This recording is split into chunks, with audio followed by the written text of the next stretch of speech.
விசாரிக்க போனவருக்கு இப்படி ஒரு நிலைமையா ஏற்படணும்?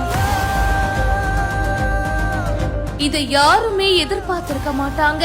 ஒரு சின்ன சம்பவம் நடந்துருச்சுன்னு ஒரு தகவல் சொன்னாங்க. என்ன சம்பவம் கேட்டு இந்த மாதிரி சண்முகவேல் சார் ஒரு விஷயமா ரோந்துக்கு போயிருந்த இடத்துல வெட்டப்பட்டு இறந்துட்டாருங்கிற ஒரு மெசேஜ் எனக்கு சொன்னாங்க. 2 மணிக்கு நான் அந்த ஸ்பாட்டுக்கு போயிருந்தேன். போயிருக்கிறப்ப அவர் இறந்த நிலையில தான் இருந்தாரு. அப்புறம் போலீஸ் எல்லாம் பண்ணாங்க, ஐடி இண்டி எல்லாம் எடுத்து பார்த்தாங்க. பட் இருந்தாலும் போலீஸ்கள் தனியா 11 மணிக்கு போகும்போது ஒரே ஒரு போலீஸ் சம்பவ இடத்துல இருந்திருக்காரு. ஒரு வெப்பன்ஸோ அல்லது ஒரு பாதுகாப்போ எந்த பாதுகாப்புமே இந்த அரசாங்கத்தினால ஒரு போலீஸுக்கு கொடுக்க முடியல. ஒரு சிறப்பு ஆய்வாளருக்கு இந்த நிலை என்றால் நாளைக்கு பொதுமக்கள் எல்லாம் எப்படி வாழ்வாங்க, எப்படி பிழைப்பாங்க? நெஞ்சை பதற வைக்கும் கொடூர சம்பவம்.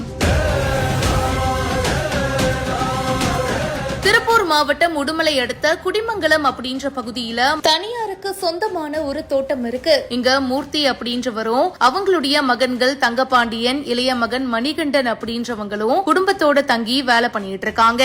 3 பேருமே மது போதையில இருந்து தகராறுல ஈடுபட்டதா கூறப்படுது. இத பத்தி பக்கத்துல இருந்தவங்க அவசர உதவி எண்ணுக்கு கூப்பிட்டு இருக்காங்க. உடனே சிறப்பு உதவி ஆய்வாளர் சண்முகவேல் அப்படின்றவரு வந்திருக்காரு. 2 மகன்களும் சேர்ந்து அவங்க அப்பா மூர்த்திய தாக்குனதா சொல்லப்படுது. உடனடியா சிறப்பு உதவி ஆய்வாளர் வந்து தந்தை மகன் சண்டைய பிரிச்சிருக்காரு.